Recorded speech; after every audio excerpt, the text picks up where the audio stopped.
The room froze when my father sneered. "They gave it to her for bleeding, not bravery," as the general pinned a Purple Heart to my chest.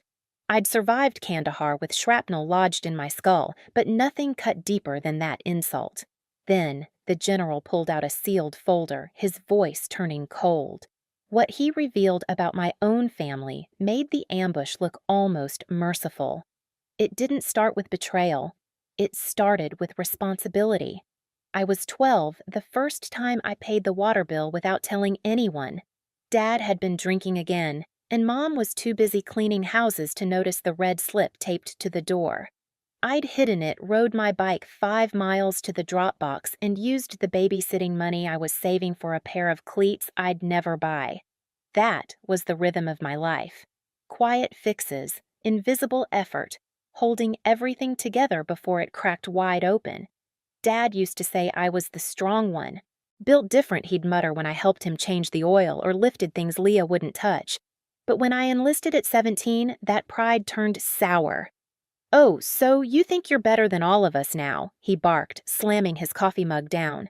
There was no family business, just odd jobs when someone hadn't heard about Dad's temper yet, but he still acted like I'd abandoned a legacy. Mom cried, but not for the reasons I'd hoped. "I just want you to be safe," she said. But 2 weeks later, she asked if I could start sending money home. Only until Kyle gets back on his feet. Kyle never found his feet, or if he did, he used them to run from Bill's jobs and accountability. He'd crash on friends' couches, rack up speeding tickets, then call me from some burner number with the same voice he used when we were kids and he broke the window. Harper, don't be mad, but Leah was subtler. She framed every request as if it was for my benefit. "You'd want your niece to have a good Christmas, right? You don't want me to drop out, do you? I paid her tuition more than once." She thanked me once. Over the years, the requests piled up: rent car repairs, emergency vet bills, bail money. I sent what I could even when I was stationed overseas. I'd be crouched in a sand-blasted tent, headaches pulsing behind my eyes, trying to wire money home while listening to mortar rounds in the distance. They never asked how I was, just how fast I could help. I convinced myself it was love, that if I just gave enough, did enough, stayed useful enough, they'd see my worth. But every time I came home, it was the same. Dad scoffing at my uniform, Kyle making soldier jokes, Leah texting under the table during dinner, Mom serving meals like peace offerings while avoiding eye contact. Still, I kept showing up. Christmas, Thanksgivings, birthdays. I came in full dress blues, hoping they'd ask about my deployments, my squad, the lives I'd saved. They never did. There was a photo on the mantel, me age 14, holding a spelling bee trophy. The frame was cracked crooked. No one ever fixed it. I used to think they just hadn't noticed. But after everything that happened, I realized they noticed. They just didn't care. The Purple Heart ceremony was supposed to be the moment it all shifted. I'd imagined it dozens of times in my head, my family rising to their feet, faces soft with pride, maybe even tears in their eyes. I pictured Dad clapping the loudest, finally seeing the weight I'd carried. That fantasy kept me going on nights when the headaches pulsed too sharp to sleep, and the memories came in jagged flashes. Instead, they showed up late, shuffled to the third row, and looked bored. Dad sat stiff, arms crossed, jaw set, like he was enduring a dental exam. Kyle leaned over now and then to whisper something, smirking like he was in on some private joke. Leah's thumb never left her phone screen. And Mom. She tried. She really did. But the way she clutched her purse to her chest said more than her forced smile ever could. Like she was bracing for impact. The officers around me stood tall, their medals catching the stage lights. They nodded as names were called, as service records were read aloud, each word earned through sacrifice and fire. And still I could feel it, the chill coming off my own bloodline, the one row that wouldn't look me in the eye. Then it was my name. I stepped forward, knees steady, back straight. My uniform fit like second skin, crisp and precise. The applause that followed was warm, respectful. But I barely heard it over the rush of blood in my ears. I found the general's eyes. He gave me a nod. And just as he reached to pin the medal to my chest, the air cracked with my father's voice. They gave it to her for bleeding, not bravery. It hit harder than the blast in Kandahar. There was a ripple of discomfort through the crowd, gasps, a few murmured, "Jesus Christ," but my feet didn't move. My body locked. I didn't blink. I just stood there, the ribbon brushing my collarbone, feeling like I was drowning in my own uniform. The general didn't move either. His hand froze mid-motion pin, hovering just shy of fabric. His eyes shifted from me to the third row, to my father. Then something shifted. He reached into his jacket and pulled out a manila folder, sealed, stamped. My stomach turned. This wasn't part of the script. "Ladies and gentlemen," he said, his voice dropping an octave, becoming something colder, heavier. "We're here today to honor Sergeant Harper Quinn for her bravery in Kandahar. But there's more to her story, and you deserve to know it." He opened the folder. I could barely breathe. "The ambush that wounded Sergeant Quinn was not random," he continued. "Our investigation has concluded that intelligence about her unit's movement was leaked, compromised from within." The crowd stilled. Even Leah looked up from her phone. The source, he said, gaze-hardening, was her own family. After the ceremony, I didn't go to the reception. I didn't speak to the press. I walked straight past the rows of stunned faces down the hallway and into the parking lot. My hands shook so hard I couldn't get the car key in on the first try. For the next 2 days, I turned my phone off. Not just silent off. No missed calls, no texts, no apologies that weren't really apologies. Then I walked into the investigator's office and said 5 words I never thought I'd say: "I'm ready to give a statement." From that point on, I stopped surviving quietly. I started paying attention. The OSI team didn't hold back. They showed me the breakdown wire transfers from Meridian Research to a shared Quinn family account. The amounts were regular, increasing, and always lined up with sensitive events, unit deployment, patrol rotation, even the week we switched vehicles. I remembered every one of those changes, every one of those risks. And now I knew every time I thought I was keeping my squad safe, someone back home had already sold us out. I didn't confront my family, not yet. Instead, I changed my bank account, canceled the auto payments I'd set up to cover Leah's school fees and Kyle's overdue phone bills. I gave notice on the storage unit I'd been paying for back home that held their furniture temporarily. I moved everything into classified control, my comms, my passwords, my mail, and I started therapy. The first session I said nothing for 10 minutes, just sat there staring at the carpet. Then I asked, "Is it still betrayal if they didn't mean to hurt me?" The therapist looked at me and said, "Did you bleed less because they didn't mean to?" That broke something open. I began documenting everything: conversations I remembered, odd requests they'd made, timelines that now made sense. I pulled old voicemails, screened emails I'd ignored. It was all there, hiding in plain sight. A month passed. Then 2. One morning, Leah texted rent's due. "Can you cover it?" I replied. "No." One word. No explanation. 3 minutes later, Kyle called. Straight to voicemail. Then came the group chat message from Mom Harper. "We don't know what they're saying, but we're still your family." I didn't answer. Instead, I printed that message, highlighted the word "still," and filed it with the rest of my documents. Still your family. Like that title erased the blood on their hands. I wasn't out for revenge. I wasn't planning to ruin them. That was never the goal. What I wanted was silence, freedom, and I took it the only way I knew how. I stopped explaining, stopped rescuing, stopped answering, and in that silence, something unexpected happened. I began to breathe again. The silence didn't go unnoticed, and when my family realized I wasn't coming back, not with money, not with explanations, not with forgiveness, they turned up the volume. Mom started with guilt. Powder blue envelopes arrived weekly, her handwriting careful, her words heavy with selective memory. "We never meant to hurt you, Harper. Families make mistakes. But this silence, it's killing us." She never mentioned the money, or the soldiers, or the general's folder. Only her pain. Kyle tried charm. He showed up outside my building one evening, leaning on the hood of a borrowed car like nothing had happened. "Come on, sis. Let's grab dinner, clear the air." I didn't answer. Just walked past him and into the building. He followed me halfway to the door before saying louder than necessary, You think you're better than us now. All that uniform did was turn you cold. Leah went nuclear. She posted a long message online, just vague enough to avoid legal trouble, just pointed enough to cause damage. Some people think war gives them the right to abandon their own blood. Just because you wear a medal doesn't mean you didn't destroy your family. The likes rolled in. So did the comments. People I hadn't seen since high school tagging me asking what was going on. I didn't respond. But I saved screenshots. Then came the community whispering. Old neighbors approached me at the grocery store. Church ladies sent me Facebook messages. Your mom's been so sad lately. Your dad hasn't left the house in days. They miss you. Why can't you just talk to them because talking had become a weapon? And I wasn't stepping back onto that battlefield. The real breaking point came 3 months after the ceremony.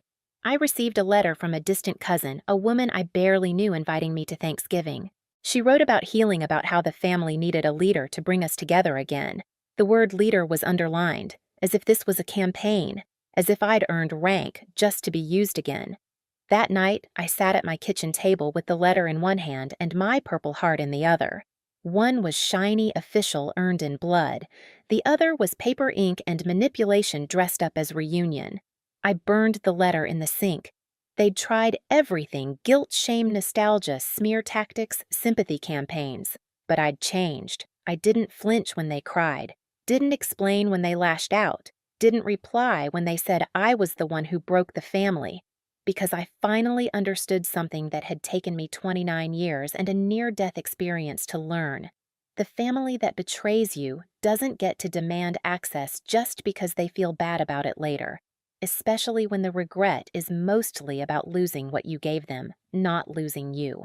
Silence is powerful, but it's also provocative. When I cut off the money, the explanations, and the late-night rescues, my family didn't retreat, they regrouped. And what followed wasn't apology.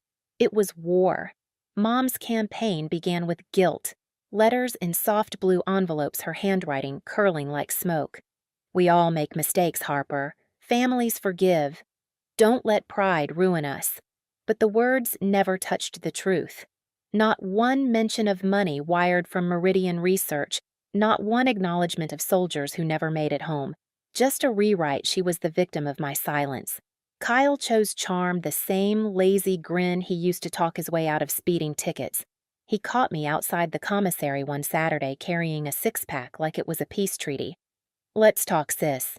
Clear the air. Start over. I kept walking.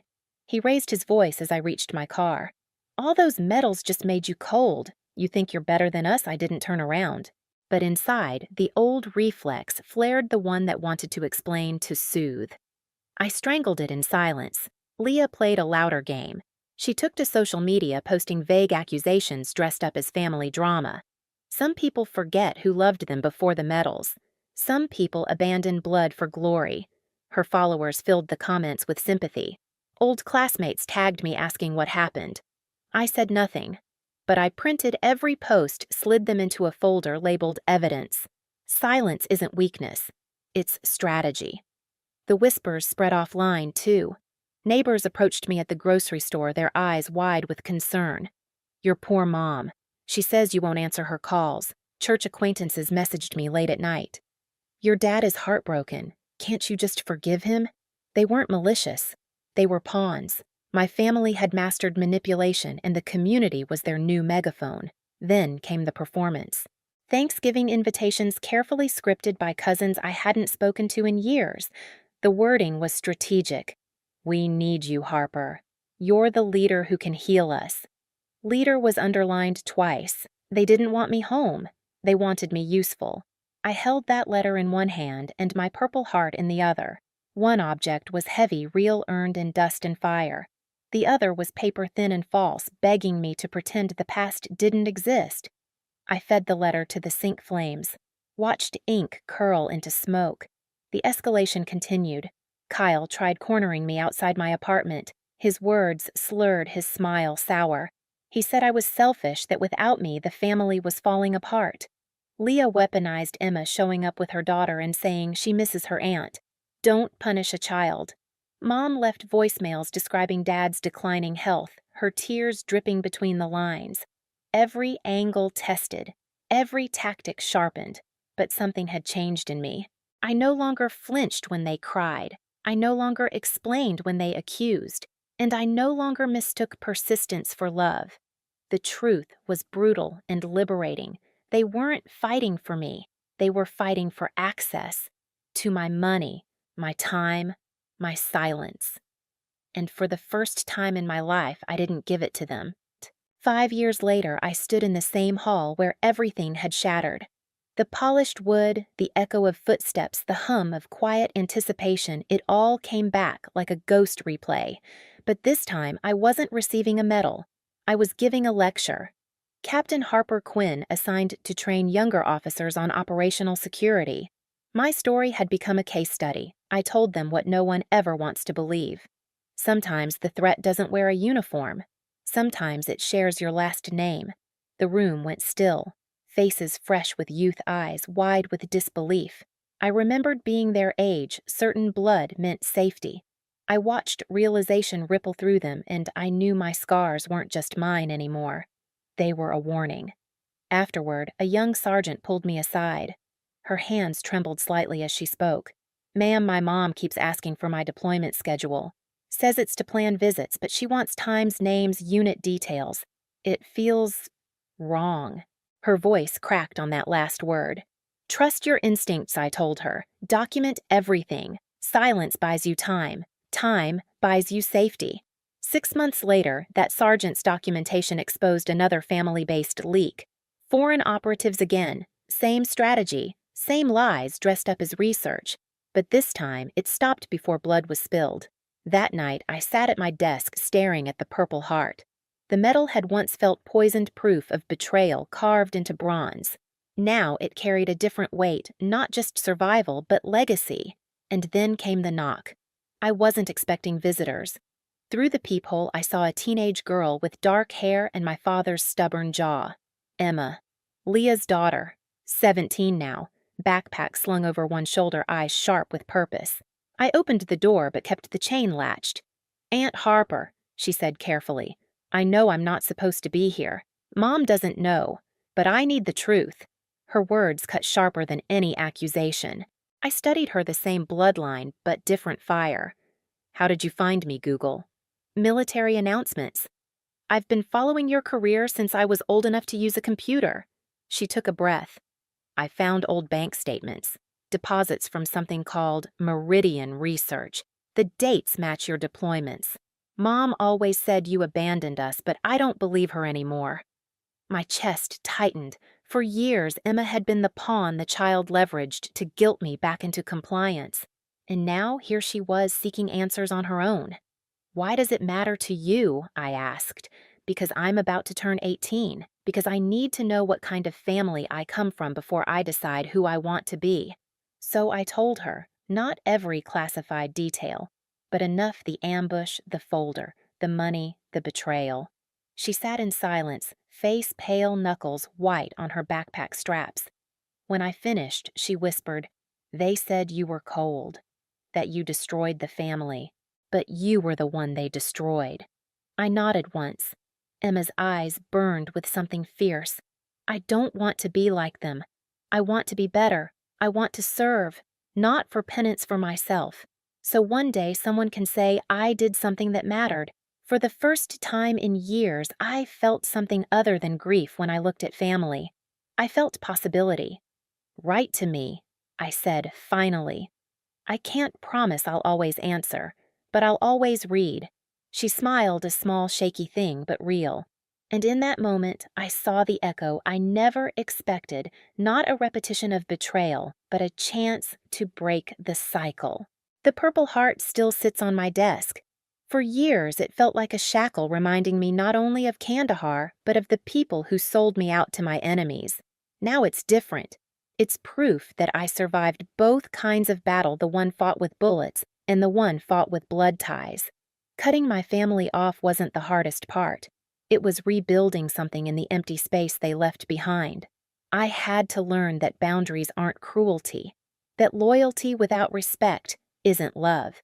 That survival sometimes means choosing yourself, even when the world calls you selfish. The family I lost has been replaced by one I chose. Brothers and sisters in uniform, friends who know that trust is earned, not inherited. Commanders who see me not as a paycheck or lifeline, but as a soldier and a leader. These people show up not because they have to, but because they want to. That's the difference. Emma's visit gave me hope I hadn't expected, a reminder that cycles can break. That truth once spoken has a way of taking root even in hostile soil. When her first letter arrived, lined paper folded twice, her handwriting steady, I felt something shift inside me. She wasn't asking for money or favors or forgiveness, just telling me she'd gotten into college, that she was working towards something real, something earned. I keep that letter tucked beside the medal, one a symbol of pain, endured, the other of possibility ahead. Dad once told me soldiers sign up to die. He was wrong. Soldiers sign up to serve, to protect, to fight for a country, for values for each other. What I didn't realize until much later is that you also have to fight for yourself. I've survived war. I've survived betrayal. And now I live by a simple truth: the strongest families aren't always the ones you're born into. They're the ones you build through trust, through loyalty, through choice. And that choice is mine. Always mine. Have you ever been dismissed or betrayed at the very moment you should have been celebrated? Where do you draw the line between forgiveness and self-protection? Share your story in the comments. I read everyone. And if this story resonated, tap like, so it reaches others who need it. Don't forget to subscribe and turn on notifications for more true stories about boundaries, resilience, and rebuilding after betrayal. You're not alone here.